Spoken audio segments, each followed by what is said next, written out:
Pitmaster, an Old Virginia Smoke podcast. I'm your host, Luke Darnell. This week we bring back Kim and Leigh Anne for our Teammate series.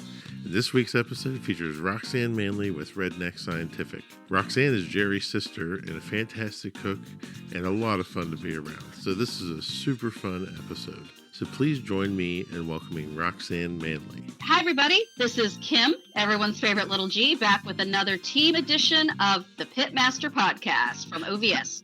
Amazingly enough, we did not get fired. Believe it or not, no, we did not get fired, and we had a lot of fun, so we decided to kind of keep this thing rolling. We got a lot of good feedback from the first one, and so we're so happy to be doing this again. So this week, we're talking with another barbecue superstar who is a pitmaster, but doesn't always wear the label of pitmaster with her team. So based out of Johnston County, North Carolina, Redneck Scientific has got a whole building full of accolades.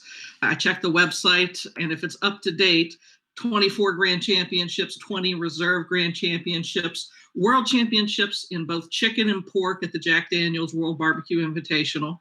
And if you want to see that building, or better yet, taste some of the barbecue, you can head to the Redneck Barbecue Lab in Benson, North Carolina. We want to welcome Roxanne Stevenson Manley to the Pitmaster podcast. Yay! Howdy. Welcome, Roxanne. We are so happy to have you on. Glad to be here. And we're glad to get to talk to you. It's nice. I get to talk to you twice in a month here after seeing you in Raleigh. So this is fantastic. Yeah. And good to see Sexy Legs there finally. Thank you. I appreciate you. Back to the East Coast, but I have yet to see her, even though I am closer to her than you and Luke are. Well, that is true. Are we going to be remedying that? Are you guys headed to either of these Rufus Teague events that are coming up in March? I know that we have canceled one that was supposed to be in Myrtle Beach at the Pirate Land. So we will not be at that one. And I do not see anything on my Google schedule right now for the rest of March. So I think I'm off. I don't know what the other one is that you're referring to. Where's that one located? I mean, that one is a stone's throw from the house here in Somerville, South Carolina. So it's the weekend after that. So if you have a free weekend, you might have to share the spare bedroom with Lukey, but there's always a good opportunity to play Big Spoon, Little Spoon. Oh, gotcha. Okay, well, I need to know who's going to be the Little Spoon then. Well, no, that is something that's always determined right at the moment. So. Oh, how many beers we have, right? Exactly. Or sometimes just good old rock, paper, scissors, that work too.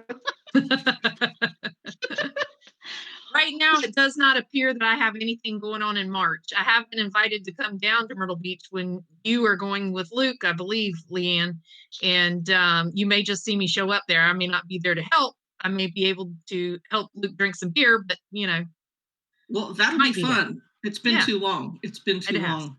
I agree. But, the way this whole season and last year's season wound up with COVID, we didn't get to see as many of our friends as we would have liked to, but I'm looking forward to that change in this year. Right. I hope it does, and I hope it's back to normal pretty soon, and we can all get a regular calendar year in. This has been really hard. North Carolina lost everything but 2 competitions last year. If Rufus Teague had not happened, we really would not have competed at all, and I think we ended up doing 9 comps last year total, outside of our regular 27 to 32. That's a very short year for us. So, and I really did have to push Jerry to do some of those competitions because he really didn't want to go, just because the Rufus Teagues that were in North Carolina really were in the western part of the state. And I'm going to tell y'all, just like I have before, anything west of 95 is a crapshoot for us. So that's where we were competing. Oh, so, you're speaking to the choir about that, about anything that's west of 95. No, we totally understand. We understand exactly what you're talking about. Right. So you mentioned, having to push Jerry, the pitmaster, quote unquote, for Redneck Scientific. One of the questions we always ask is, how did you meet your pitmaster? But you've had the fortunate situation of knowing him your entire life, if I'm correct. You are correct. And it does give me a distinct advantage as well as a distinct disadvantage. I am used to Jerry's, I'm going to say behaviors, not attitudes. I'll say behaviors. I know when he needs a time out and I need to walk out. A lot of people that compete with their partners or their spouses, they don't get that. I've known Jerry all my life, which would be 47 years, almost 48. He is older than me, just so that everybody is clear on that. But it does give me an advantage. And it also gives me a little bit of an easiness because I do know him so well. He will even tell you that I can finish his thoughts for him sometimes. I know what he's thinking ahead of himself. And when he gets behind in something, I'm already on him. Jerry, did you do this? Jerry, did you do that? So I guess it's an equal partnership as far as just as much as somebody else competing with their spouse. We know one another that way. But the other thing is I get to go on down the road away from him. If something doesn't go right that day, I get to get in my truck and drive the hell away. So that's true. Yeah, you're not going to be like in the same house together like when you were kids and having to like rehash everything all over again. Or right, totally understand that. So how do you think, because you compete a lot and you, like you said, you're doing, high 20s, low 30s number of competitions every year, how do you think your relationship has developed because of barbecue, and how has it evolved and changed since then? That's a great question. I was going to ask, like, sort of on top of that, has it always been that way? Like, were you always able to finish his questions? Well, finish his thoughts? Y'all know me fairly well. Everything is just off the cuff with me. You're going to get the 100% honest truth. Jerry and I were not the closest in growing up. We were siblings and we were sibling rivals. My brother was a pitcher. He pitched 93-mile-an-hour fastballs, and I've been hit with more balls than you can imagine. Robin's eggs, wooden Robin's eggs, golf balls, whatever he could throw at me. If he couldn't catch me, which he couldn't then, I got him. So as far as that goes, I would have fought tooth or nail for him, whatever it was, to the death. I'm a loyal person. So, and I think he is too. We also went to college together, same college together. We were in junior high school at the same time. So I kind of shadowed him a lot, but we did not become close until barbecue. I consider him one of my very closest friends. He knows me as well as most people on the earth, including my parents. So yeah, that's a great question. Like I say, it has its advantages and its disadvantages, but it's a great teammate partnership. I think he knows where I stand. I know where he stands, and we don't usually cross those lines. I may step on his toes a little bit, and we've all seen that trailer door fling open, stuff go flying off the back of the deck. So we know how that goes. So how did you guys get involved with barbecue? Can you take us back when? I can take you back to when I became, part of the barbecue, and what hooked me as far as him becoming a pit master. Jerry has always cooked. Jerry has always cooked pork. He played rugby in college, and so he would barbecue a hog all the time. So that's basically where he started, except for we used to do this when we were little kids. I mean, I'm from Eastern North Carolina. It's whole hog where I'm at. It's chopped barbecue. It's chopped so fine that it'll melt in your mouth. I'm a vinegar-based girl. I love it just doused in vinegar, straight vinegar.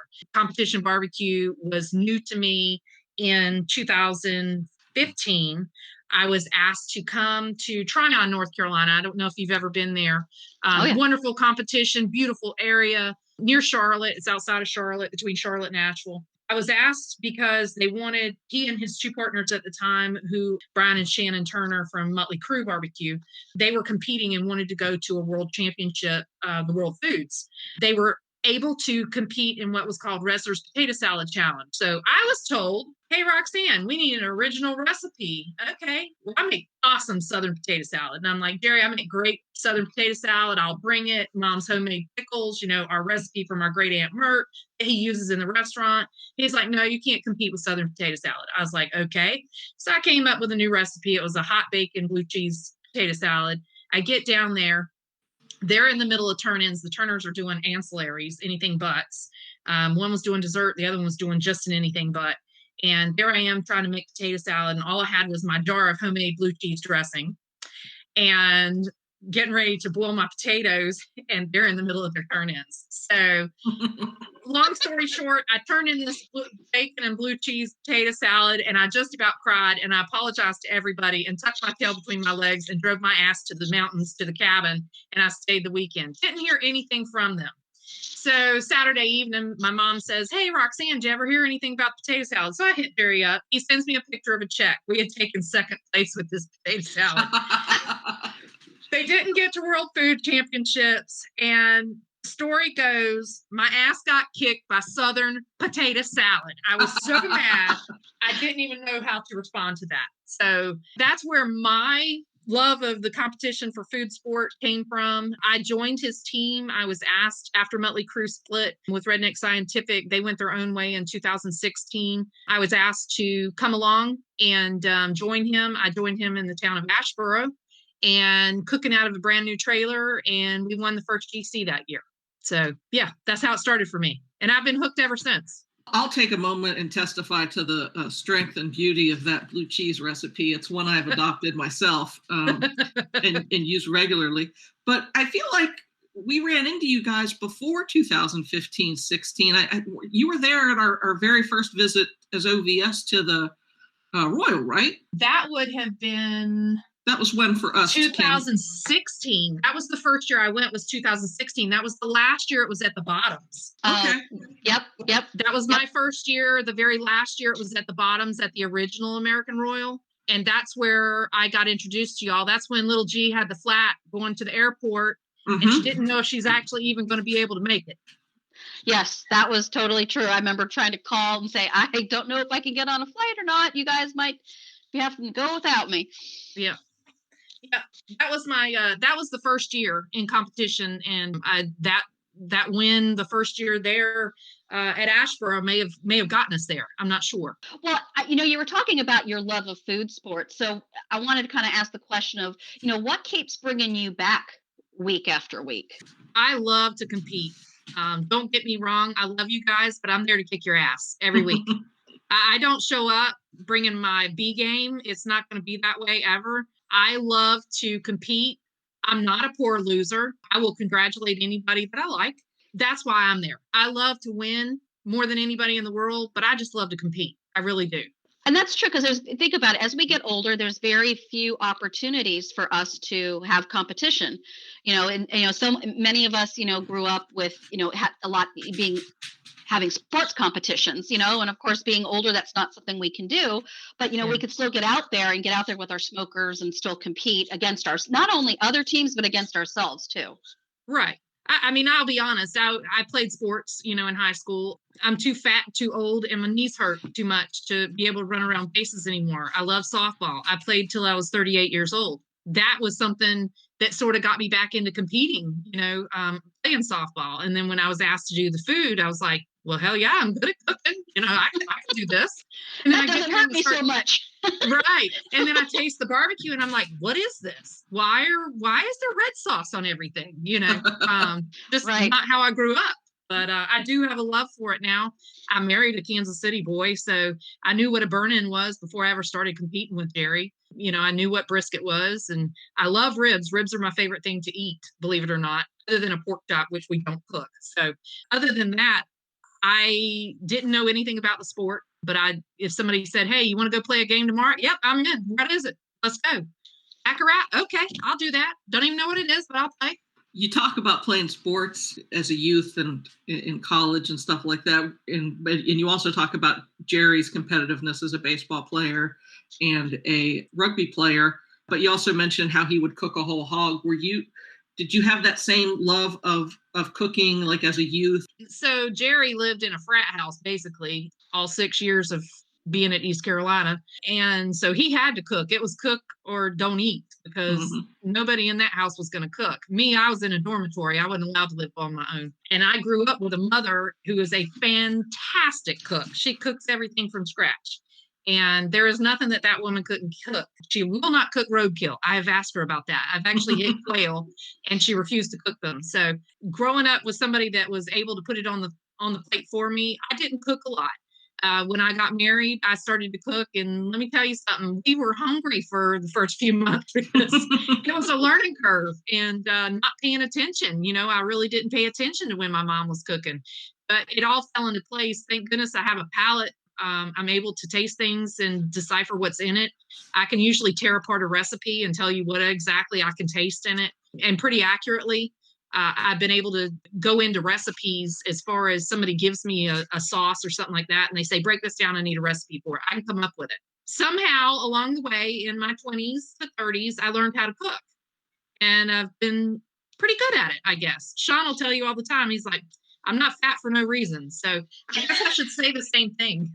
Well, and we could attest too. I mean, we have had many of, I've been to your house, we've had many of your wonderful meals when we've been on the barbecue trail, and you're definitely a wonderful cook. And, we're going to talk about deviled eggs here later on in our podcast. I mean, we got some fun things to talk about there, but yeah. So what kind of, and your palate is amazing. I want to talk about that too, because you said you do have a good palate. And I think that's definitely something that you bring to the table for your team, is your excellent palate and knowing when something is spot on or if it needs to be tweaked. But if you had to talk about yourself as a cook or a chef, what kind of cook or chef do you feel like you are? I'm going to say down home country food. My favorite thing's a fried pork chop. I love a mashed potato too now. And I can cook a mean collard green. I make awesome mac and cheese. I love the comfort food because that's how I grew up. That's what we grew up on. You come home, you got meatloaf. Your mom fixed meatloaf and baked potatoes. That's how I grew up, and that's how we eat. Because you've been to my house. Of course, now I've changed my entire lifestyle, the way that I eat, my eating lifestyle, and I'm low carb, and you may come to my house and you get steak salad for dinner, or an awesome steak on the grill. Yeah. I love to cook comfort food. I'm from the South. What can I say? It's all the fat and all the fried. What else do you need? Fat is flavor. Yeah, I know. That's right. Totally get it. Let's talk about a little bit about the deviled eggs. Oh, because that's a really funny story when we talk kind of about the deviled egg. Was that in Aden when we were talking? All right. So to kind of walk us through how this whole deviled egg challenge got started. Well, I'm going to have to throw that back to your husband, Lukey. So, yeah, throw him under the bus as hard as you want. That's fine. Yeah. You had not arrived yet. You were on your way from Virginia. And Luke and Jerry had done a walk around, and I was actually cleaning the trailer after Jerry had prepped meats, and it was disgusting. As y'all know, Jerry is pigpen when it comes to clean trailers. I'm constantly going behind him. So I'm down there on my hands and knees scrubbing the floor from all the meat particles on the floor, and because I'm pretty sure he flew in there hot and fast. And they come back telling me about these wonderful deviled eggs. They'd never had a deviled egg like this. It was the best deviled egg they'd ever eaten. I'm like, oh, really? So I only live an hour from Aden. So I was going home that night. I was going to sleep in my own bed. I come back tomorrow morning. So Luke says, oh, those were the most amazing deviled eggs I've ever had. I said, no, I'll bring you a deviled egg tomorrow. He goes, no, you're not. There he goes, oh, watch this. She's going to bring you deviled eggs. Well, I sure did. I brought deviled eggs. And that's when the challenge happened. Luke decided that from then on, Aden was going to be the deviled egg challenge. And it was Mark Davies was the one that got Luke started on these deviled eggs. And the first year that we had the deviled egg competition, Mark shows up with these eggs, and they were very pretty. I mean, I knew Mark was a chef. Unbeknownst to anybody else, Mark didn't cook the damn deviled eggs. Mark didn't even know how to boil an egg. Mark didn't know how to peel a boiled egg. And these were his wife's eggs. He had passed these eggs off as his own deviled eggs. I was not happy. The next thing I know, it's open judging, and everybody's standing out there, and we're handing out our own deviled eggs. So there's no blind judging; it's open judging. I look around, and there's only 3 people I know standing near me.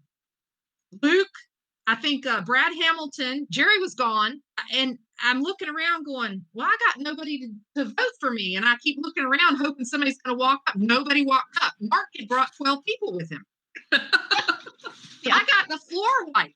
I mean, they totally walked stage on me. I mean, it was hands down. They had killed it, nailed it, whatever. So it's been a deviled egg challenge ever since. I think we've done 3 total. Mm-hmm. I have not won yet, but I have beat Mark Davies. I'm going to say that right now. I have beat Mark Davies. Well, I was there at the original. I do recall tasting both deviled eggs. I thought that I voted for you. And I will go on record now as saying that you produce the best deviled eggs that I have ever tasted. And it doesn't have anything to do with the fact that I'm sometimes afraid of you. That's so funny that you say that. People tell me that all the time. And Jerry will say, oh, you better not make her mad. She carries a 45. And I'm like, why do you tell people this? They're already intimidated for no reason. I'm not an intimidating person. Okay, now this kind of goes to a question that I would like to ask, unless Leigh Anne, you wanted to ask a question too.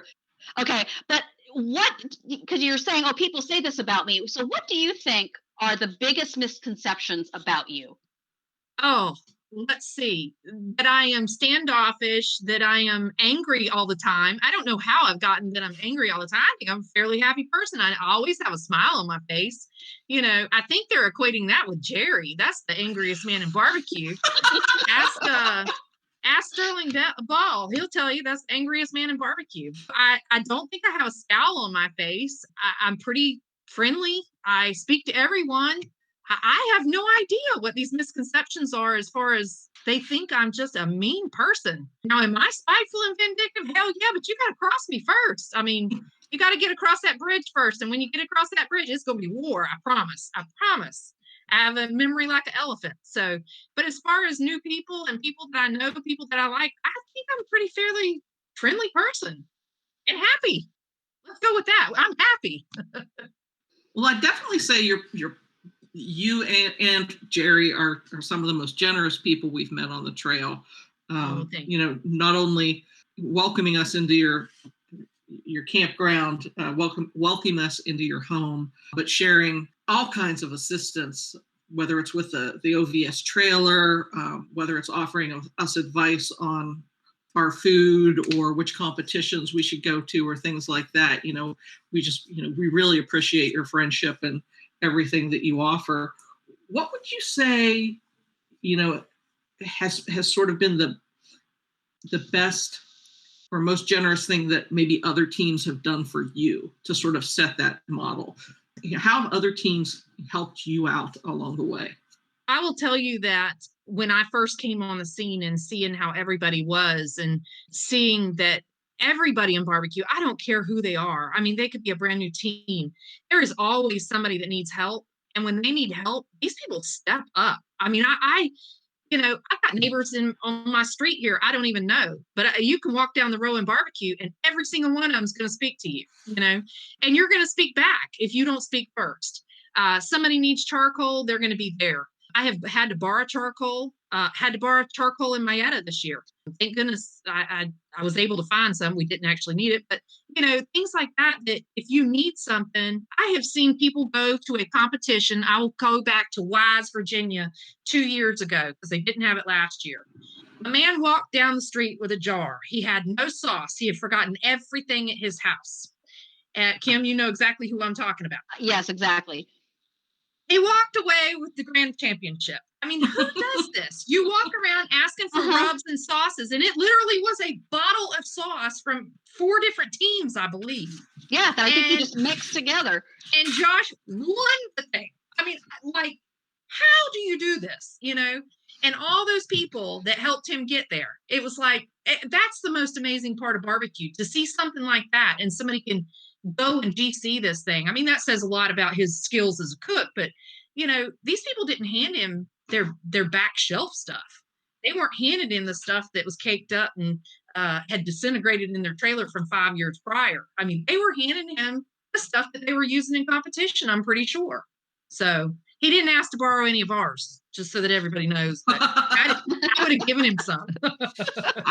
I don't need to ask to borrow because now that I live in the Carolinas, I can pick some up at my local Lowe's grocery store, which I'm very pleased to note. So I already have some in my cabinet and have put it to use and worked on it. So you guys have not only have the restaurant and sauces and rubs and stores and stuff like that. I talked in the introduction about all the accolades. What's next for you? What are you guys still hungry for? What are you still hungry for? Well, that's an interesting question. So Jerry is actually opening up. I have nothing to do with the restaurant. Sorry about that. I'm completely out of the restaurant up there. We do the HVAC work. That's about it. Sean decorates it now with his paintings. But those are Jerry's restaurants. He's getting ready to open another one up in North Raleigh at the North Hills Mall. He's taken over a barbecue restaurant that shut down up there. He's opening up a commissary between the new restaurant and the original restaurant. be midway between the two, to be able to run the food trucks out of, be able to supply the stores with the demands that they need. He's talking about lots of different innovative ideas out of this commissary, but that's his exciting thing. My next venture may be a restaurant. I'm on the fence about it still. I'm being pushed to do it. That is a very sketchy idea right now, to start a restaurant business in the world that we're living in 2021, especially with the governor that I have, where everything is still shut down, and you're limited to, I believe right now we're at 25% capacity for restaurants. And you cannot serve after, I want to say it's 9 p.m. I'm not even sure because I'm not in the industry. As far as restaurants go, it seems to be booming, but it is just not a good idea for me to be brand new to the industry and let's just throw one up down the street here and let's see how it goes. Yeah, you may as well shoot yourself in the foot. So until the state opens back up, I don't think I have any new ventures coming up right now. I know Leigh Anne and I would be first in line if and when that does happen. I've already asked Luke to come be a pit master, so Get him out there. How to move to North Carolina. Is there anything in competition barbecue that you're hungry for? Any awards or competitions or accolades or accomplishments? That's a sore subject, I guess, right now. We have gone to different smokers, not by my choice. That is something. He gets a little bit itchy. Jerry gets a little bit itchy to do something new. Let's try something new. Let's just try this. I'm like, why would you try new things all the time when your original has worked? Just tweak your original. Get better at what you're doing. My thing, if anything, leaving the Jack Daniels 2 years ago and having a first place chicken and a first place pork. It was devastating that we lost the way that we did. And when I say lost, I shouldn't say that. We came in third overall. When you do as well as you do, there are days when you know that you've done everything you could do. You've hit every mark. You know when you're getting called. I knew that we had calls. I didn't know they were going to be that high, because you're talking about the best cooks in the world. And, to get a first place chicken, I believe that was a 180. First place in pork, I almost fell out of the chair. In fact, I think Jerry did fall out of the chair. We were actually sitting in the rain. It was pouring down rain that day. And it was awful. We were soaked from head to toe and didn't even feel it. I mean, we were like walking on clouds to go up there. So if you ask me what my next venture is as far as an award or a competition, I would love to go back there and do it again. God willing that we get an opportunity from North Carolina to be back there and that it does open back up and the Jack Daniels does come back. That's what I would love to do, just because I know how much it means to him. And I saw the disappointment in him when we weren't called. So that's where I want to be. That drives me. That motivates me. No, that's totally understandable, because most competitions, if you have 2 first places, that's pretty much going to be, that's pretty much a win, or an RGC if nothing else. And like you said, when you feel like, you left a little on the table for some reason, whether, like I said, when you hit your mark and you have, sometimes, it's the circumstance, it could be the table, the judges, and there's so many things that happen there. So, but I would love to have you talk about some of your other accolades. Tell us about, when you were at the American Royal with the sides competition. Okay, you're talking about year 2 that I went. So that was 2017. That was the first year that it was at Royal. First and only year, let me just preface that by saying it was at the Royal Stadium. Being married to somebody from Kansas City, Missouri, that was like huge for him. I believe that year we got a call for second place in vegetable. We got a 16th place in beans. And the other one that we needed was for potato, I believe. We didn't know where we fell in potato, but I knew that the people that had the highest calls, there was another team right below us. Actually, I believe it was Brad Ledinger getting basted, I believe was right there. And they had 2 high calls. And so I was sitting there going, they called them for second place. And I'm looking around, I'm going, well, who was left? What did I miss? I'm sitting there counting. And all of a sudden it was like, and your grand champion for the sides is Redneck Scientific. I'm like, holy expletive, I punched Luke in the arm. I said, see, I can cook,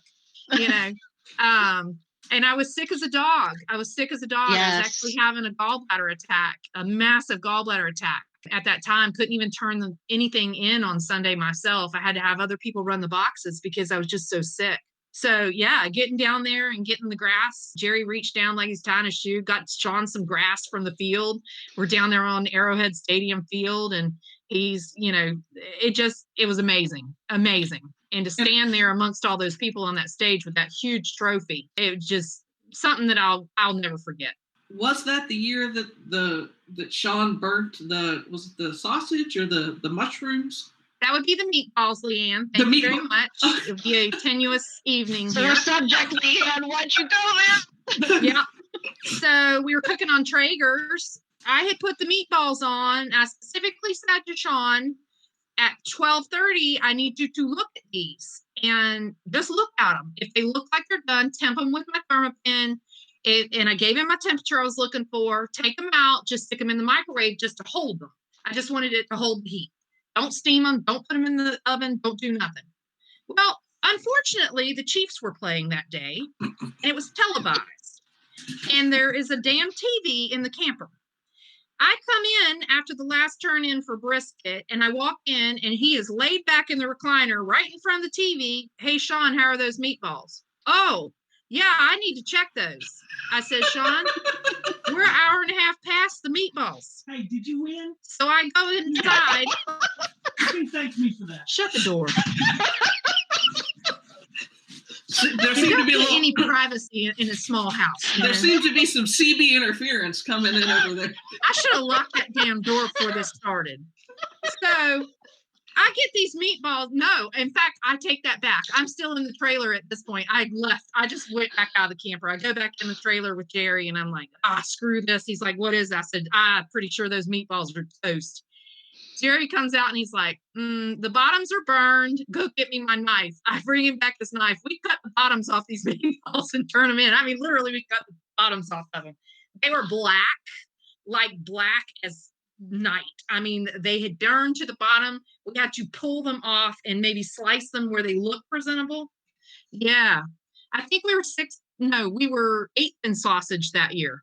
I want to say that we were like 150th in sausage just to be ugly, but we weren't. And I'm not giving it to him. He did not win sausage. I'm not doing that. I never thought that he won it. Thank you, Leigh Anne. I just remembered that he was somehow involved. I guess negligence is the phrase I would use. The best word that you could have used. That's right, negligence. Gross negligence. Victory through negligence. There you go. You know what? Sometimes everybody gets lucky on certain Sundays. Sometimes it just happens that way. And luckily, Sean can live to tell the tale of what happened. Yeah, it's maddening. I've never met anybody that has gold fingers, but that man, he can step into something and it will turn to gold for him. I don't understand it. I wish I had that. I'm with you. Makes me angry. So, but he's got it. I mean, he burned the meatballs and we still got a call. So there you go. Next question, Leigh Anne.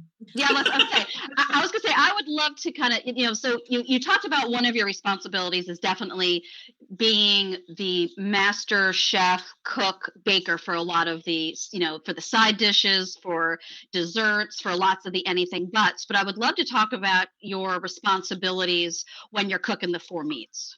So okay. do you have a title, or describe some of your responsibilities when you're competing? So a lot of things have changed now that we're on drum smokers. When we were on the backwoods, and I can only go with the backwoods because we've only competed once on the drums. So with the backwoods, so my responsibilities are when we pan chicken, I'm there. I'm helping him pan. We're cutting butter. I'm panning one, he's panning another. We're putting probes in. Ribs, I clean all the ribs before and after. So before we wrap ribs, I'm cleaning everything. I'm picking bones. I'm, cleaning boogers, as they would call it. I'm removing silver skins if they're there. I'm cutting rib tips if they're popped. I'm trimming bones if they look blackened. Brisket, not so much. I don't really have a lot to do with the cooking of the brisket or pork. But as far as the boxing, when we get to the boxing part of meats, and I'm also heating sauces during this time, and I heat them to hold in a hot pot of water. I'm sure y'all have seen that. I do all the boxes myself, usually that morning when we have a little bit of a lull. It's usually between It used to be between 9:30 and 10:30. I'm not quite sure where that is now. I just kind of look at him and go, how long have I got? If I got 30 minutes, I'm going to do boxes. And then for boxing, usually Jerry's picking chicken as far as what pieces he likes and tenderness wise. And I'm looking at him going, no, that one's too small. That's not aesthetically pleasing. So I'm the aesthetics girl more than anything. I'm the one that touches the box last before it goes to turn in. I clean all the boxes and I shift meats if it's not quite perfectly put in the box. As far as ribs go, I'm picking every piece of pepper off that's out of place. Pork, now I have a lot more to do with the pork than anything else. I'm picking a lot of what we do as far as pulled and money muscle. I also am the one that picks how it's going in the box. I do the whole presentation for the pork box, except for he does do the presentation part of the pulled or the chop. But as far as the pieces go, I'm the one placing them saying that has to go in the box. I know when it's good pork. I grew up on it. So as far as the brisket goes, I put it in the box. That's about it, as far as my responsibilities. Now, as far as having to do competitions before, yes, I have done them start to finish. I have trimmed chicken. I have prepped all the meats. I have cooked all 4 meats. I have competed by myself. And usually that's in a backyard. I've actually first competition that I did in Apex, North Carolina, which I guess was 2016. Jerry was actually in DC. They were, I can't even remember the name of the place now. It's a festival that they have in DC. And Barbecue Battle, yeah. Yeah. Well, no, it wasn't Barbecue Battle. They were there at a festival above DC. That's on the other side of the river. And they were vending, he and Bubba Jack Chavis out of Charlotte. And so I had to set the trailer up. I drug the trailer there, and no, he had drug it there because I was cooking out of Bubba's that year. But I had to do everything. I injected, I prepped, I rubbed, I put the meats on.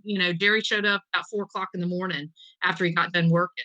And so, yeah, I mean, I have done it all, but now my role's a little bit more laxed. I do check I'm a little bit more anal as far as I do check the temperatures. I'm constantly looking to see if the dampers are open, if we're running the right temperature. Are we running out of charcoal? Do I need to open the side door and make sure that we're back up to temp? I do a lot of that now that I didn't used to do a couple years ago. But yeah, that's about it. It's funny, Roxanne, you read my mind, because when I was raising my hand, that was the question I was going to ask you, is if, what happens if you're double booked and your pitmaster has to do a catering gig, and so you answered that question. No, I kind of thought that may have been where you were leaning, because y'all have asked me about that before. So yeah, I've actually done that. I've drugged the trailer, set it up myself, and started prepping a couple times actually after that one. I haven't done well though. So other than I did do well in ancillaries when I had to do all that stuff. But yeah, that I can do it all. I promise I could do it all. It's just Jerry likes to be more hands-on than people may think. He definitely has the majority of the work. He's the one, that trims all the meat, picks all the meat usually. Sometimes I've had to get pork butts. It just depends if he can't find it, or chicken if he can't find some. But he does the majority of the work. Yeah. Now, do you guys have any particular superstitions, rituals, things that you have to do at every single competition? Do you have to place your trailer in a certain place? Any crazy thing like that? I'm going to say I'm not superstitious. Knock on wood. No, I'm lying if I said that. So yeah, we do. I'm sure everybody knows about Jerry in a Superman shirt. I actually, if we win a competition, that day that I get home, the first thing I do, I'm that weird person that everything has to be torn down. I'm doing laundry that night. Okay. Well, before I do that laundry, if we won, my underwear are marked with an S for Saturday or Friday or Thursday if I had to be there on Thursday. So everything is marked Friday, Saturday, Sunday, and that's my new uniform. Okay. So I have multiple socks that have an S with a slash through it, and then it has an F on it, and it's got a slash through it, and then it's got an S on it, So yeah, I'm a little superstitious. I look for 4-leaf clovers, and yeah, I get Starbucks coffee on a Saturday morning. That's usually my ritual. Got to have that. Got to have my Saturday underwear and socks on, my Saturday shirt on, my Saturday pants on. Tennis shoes doesn't matter so much. I mean, if it's raining, I'm going to wear muck boots, and I'll wear muck boots with shorts if I have to. So, yeah. I will tell you, since starting and listen to do this podcast and listening to him, I really had no idea how important underwear was to competition barbecue. It's really been an eye-opening situation for me. Well, nobody has ever mailed me any MeUndies, so I'm on my own for that. So thank you, Kohl's. I really appreciate Kohl's. If you send me MeUndies, I don't even know what MeUndies sells for women because I've never seen them. Oh my goodness, girl, they got a whole line of things for women. Oh my gosh, if you want lounge pants, if you want underwear, if you want a bra, I mean, yes, it's all there. Do you want to have this conversation on the podcast about briefs versus boy shorts versus bikinis, or would you prefer we do that off the podcast? Well, y'all know me. I'm not bashful, so I like bikini briefs. Okay. Yeah. Writing this down right now. Bikini briefs. Okay.